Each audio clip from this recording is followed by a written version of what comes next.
आज महत्वपूर्ण बैठक की गई है वैश्य समाज में। जाति आधारित जनगणना जो 2022 का बिहार सरकार के द्वारा किया गया, यह निश्चित तौर पर वैश्य समाज के साथ साजिश किया गया। वैश्य समाज नहीं, वैश्य समाज के साथ साथ अन्य समाज भी, उनके साथ भी साजिश किया गया। एक खास संप्रदाय और एक खास समुदाय के लोगों को खुश करने के लिए, ताकि 2024 के लोकसभा चुनाव और 2025 के विधानसभा चुनाव में उनका कैसे राजनीतिक लाभ लिया जाए, उसको कैसे खुश किया जाए, इसके लिए जनगणना की गई। बाद बाकी जितने समाज हैं सबको कम करके आंका गया है। माननीय प्रदेश अध्यक्ष जी ने आपको बता रहे थे कि 2011 की जनगणना इथनोग्राफी रिपोर्ट यही बिहार सरकार का है, जिसके अनुसार 22% आबादी वैश्य समाज की, और अभी जो है किस तरह तो तोड़ मरोड़ कानून को कर दिया गया लगभग 2.82%, तेली को लगभग कर दिया गया 2.81%, उसी तरह सब वैश्य को मिला के 2% कुछ कर दिया गया, एवं प्रकार से सब मिला करके वैश्य समाज को 18% पर लाया गया। वो भी तोड़ मरोड़ कर, उसमें भी जो समाज के लोग हैं 18% के अंदर, उनको लग नहीं रहा है कि हम कहाँ हैं। जैसे कि अभी सुबोध जी तुरा समाज के हैं, उनको लगभग 5 लाख की आबादी बताया गया, जबकि वो भी बता रहे थे कि हम दावे के साथ कह रहे हैं कि कम से कम 30-35 लाख पूरे बिहार में तुरा समाज है। इसी तरह अन्य अति पिछड़ा समाज भी है, सवर्ण समाज भी है। सभी समाज अपने को इसमें कहीं ना कहीं अपने को ठगा सा महसूस कर रहे हैं। मैं बिहार सरकार से मांग करता हूँ, सही बात है कि वार्ड स्तर पर, पंचायत स्तर पर एक टोल फ्री नंबर जारी कर करके और इसको फिर से इसका सर्वेक्षण करावे, ताकि जो समाज राजनीतिक रूप से, सामाजिक रूप से, राजनीतिक रूप, सामाजिक रूप, सांस्कृतिक रूप से जो मुख्य धारा से पीछे है, उनको मुख्य धारा में लाया जा सके। यह तो एक तरह से दादागिरी हो गई राजनीतिक में कि मैं फला को 19%, फला 14%, यह तो मनोवैज्ञानिक रूप से।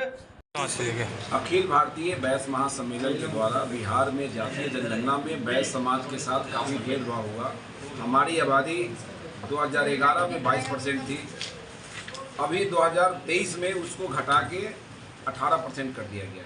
ये सर्वविदित है कि जनसंख्या में वृद्धि हुई है। तो हमारे समाज की जनसंख्या पहले से घटा के 12 साल में 4% घटा दिया गया, जबकि हम लोग का आबादी कम से कम 27% होना चाहिए था।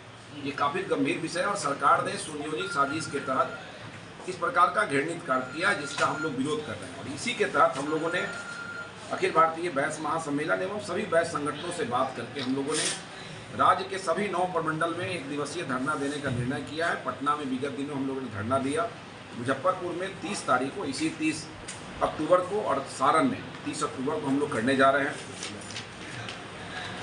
दरभंगा और पूर्णिया में 22 तारीख को करने जा रहे हैं, कोसी में 23 को, भागलपुर में 24 को, मुंगेर में 24 को और मगध में 25 तारीख को। और हम लोग सरकार से आर पार की लड़ाई लड़ने के मूड में हैं। वैश्य समाज चंदा भी हम लोग देते हैं, हम लोग वोट भी देते हैं, और शोषण भी हम ही लोगों का होता है। सामाजिक कार्यों में भी हमारी भागीदारी चरम पर है। कोई भी स्कूल कहीं भी कहिए, वैश्य समाज के लोगों ने, हमारे पूर्वजों ने काफ़ी दान दिया है। आज भी सामाजिक गतिविधि की बात आती है तो हम लोग आगे रहते हैं। हमारी संख्या को घटाने का क्या उचित है? राजनीतिक भागीदारी से वैश्य समाज को वंचित करना और हम लोगों के वोट को एक राजनीतिक दल का मान के नीतीश जी और तेजस्वी जी की सरकार ने इस समाज के साथ इस प्रकार का भेदभावपूर्ण काम किया है।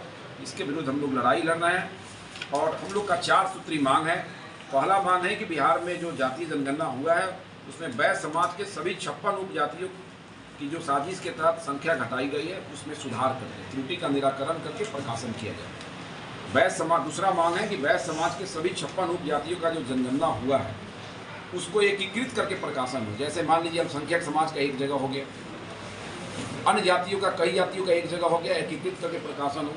तीसरा है कि राज्य में जातीय जनगणना में वैश्य समाज की आबादी को साजिश के तहत घटाने में जो दोषी हैं पदाधिकारी या जो नेता, उनके विरुद्ध प्राथमिकी दर्ज हो जाए। और चौथा है कि राज्य में किसी भी जाति वर्ग के जो लोग भी जनगणना से छूटे हुए हैं, वैसे लोगों के लिए प्रखंडवार सरकार एक टोल फ्री नंबर जारी करे, लोग अपना आपत्ति दर्ज करें उस पर, और सरकारी कर्मी जाके उसके घर तक फिर से जनगणना की सूची में उसको शामिल करें। 5वां है कि जो जातीय जनगणना हुआ है कैसे पता चलेगा? आपने राज्य स्तर पर जारी कर दिया। अगर हम पंचायत में रहने वाले आदमी हैं, एक पंचायत में किस जाति का कितना आबादी है से कर देंगे। 21 शादी हम लोग मुजफ्फरपुर में करेंगे और सभी लोग का आशीर्वाद बना रहेगा और एक ऐतिहासिक अच्छा काम हो जाएगा।